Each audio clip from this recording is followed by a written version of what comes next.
one of the very, very first things, right, that I ever composed was a thing, right, called the Cobb 16th.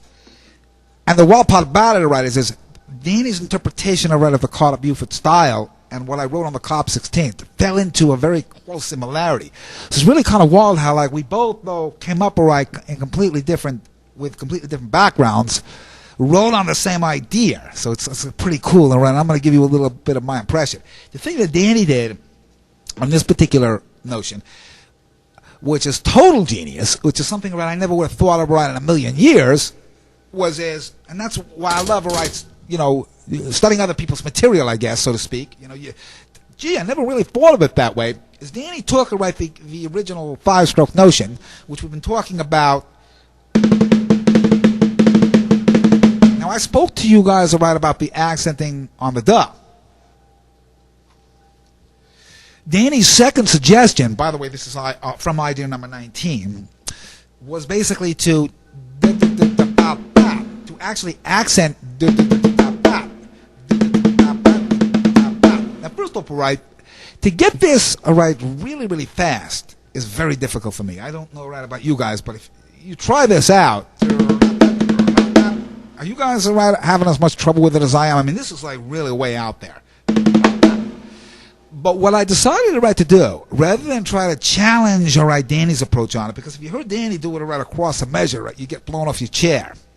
I can't cut it right across a full measure. Probably never will be able to.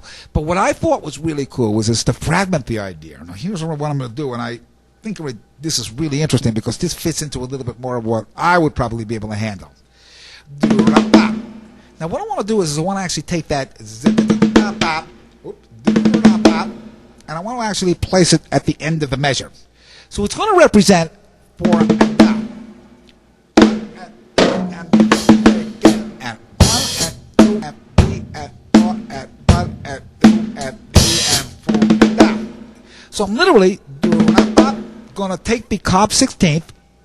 So instead of the standard 4 and da, which most guys use in their standard rock technique, which would be this way, and 3 and 4 and 5 and 4 and da, and which I'm sure you guys have heard me do in the past.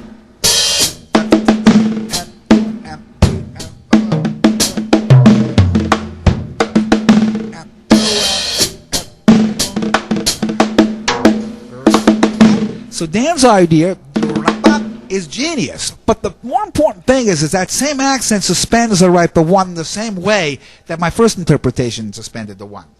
When I say suspended the one, I'm going to come back in on one. 1 and 2 and 3 and 2 and 4 and 2 and 3.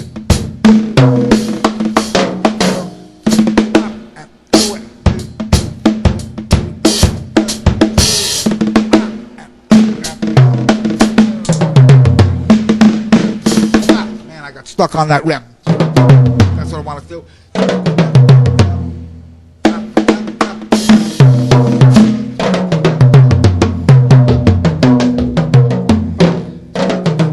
There we go. Yeah, I wanted to get that back going again. I got to neaten those movements up a little bit. Now, if you guys are working on your earlier stages of your rock development, you can get it simple. You know, you really don't have to necessarily get it as crazy as I just got. You know, 1 and 2 and 3 and 4 and 1 and 2 and 3 and 4 and da. I like to actually clear 2 and 3 and 4 and da. Clear everything past the 3 so that this way, 4 and da, you have time to come in. If you wait and you go too much longer right on the 3, you won't get down in time right for the 4. So try to clear the 3. Some guys are more relaxed type players, heavier, like to actually literally relax the 3. 1, 2, 3, 4, 1, 2, 3, 4, da.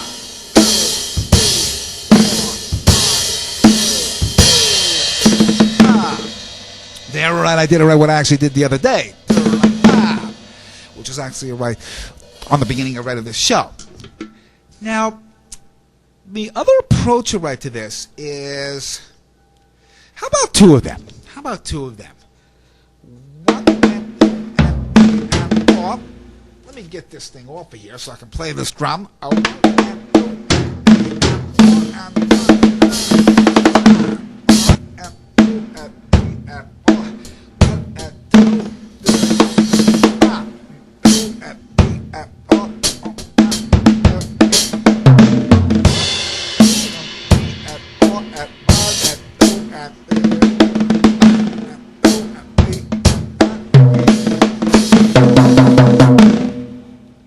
I'm not as good at really getting the as Dan is. I tell you, if Dan was here, right, I'd probably bring him in all right to do this, as I've mentioned.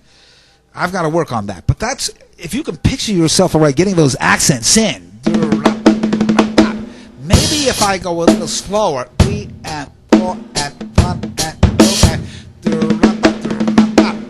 I have a little bit more success rate. It's actually, it sounds kind of cool.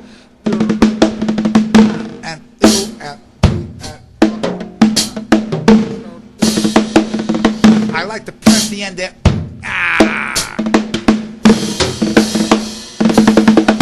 So that's really, really hip. Now, where I want to actually conclude with this, and I may even get to this probably a little bit more tomorrow, is, and I'm only going in 10-minute segments, is to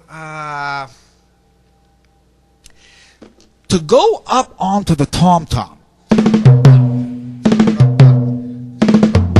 The movement is really, really very abstract. Now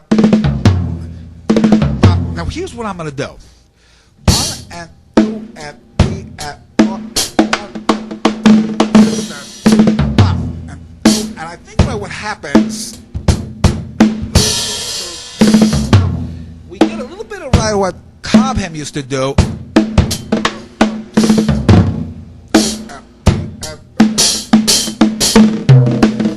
Cobb used to do this thing like.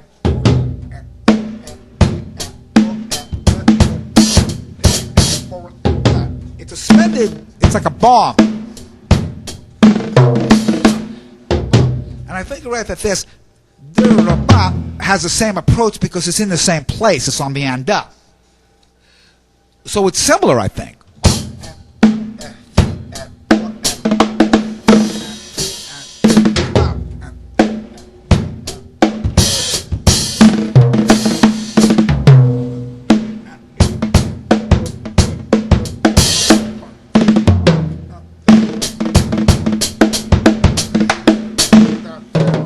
That's nice. Maybe all on the toms.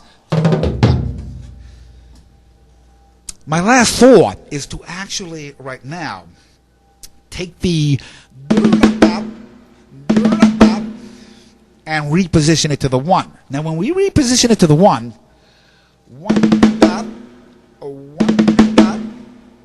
where do you think I'm going to go after that?